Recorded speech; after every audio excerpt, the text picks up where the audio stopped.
Jouer de la musique, danser, fumer entre amis dans un café ou en plein air, se maquiller et s'apprêter. Des activités parmi d'autres. Rien d'extraordinaire a priori.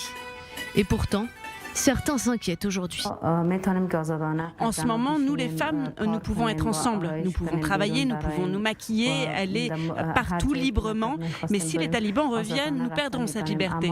Dans la province méridionale de Kandahar, les talibans sont même déjà là. Dimanche, le district de Panjwai, théâtre de violents combats entre rebelles et troupes de l'OTAN, a été repris par le mouvement islamiste. Des dizaines de familles ont fui. Il n'y a pas de paix. Il suffirait qu'un seul hélicoptère vienne ici pour protéger Kandahar. Pourquoi n'utilisent-ils pas des hélicoptères contre les talibans? Ils m'ont pris pour cible. Ils ont essayé de me tuer. S'ils me tuent, qui s'occupera de mes enfants? Depuis le 1er mai, début du rapatriement des soldats américains, les talibans ont intensifié leurs offensives contre les forces afghanes.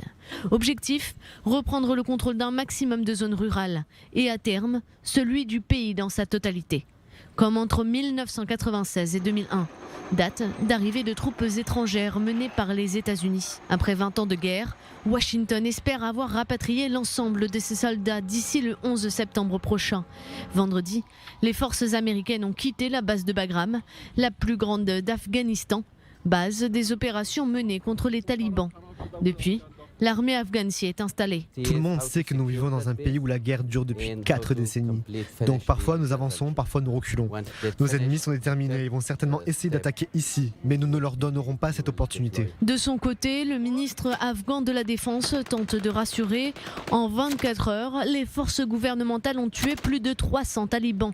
Mais les observateurs craignent que l'armée afghane peine face aux talibans sans le soutien aérien fourni jusqu'ici par les forces américaines.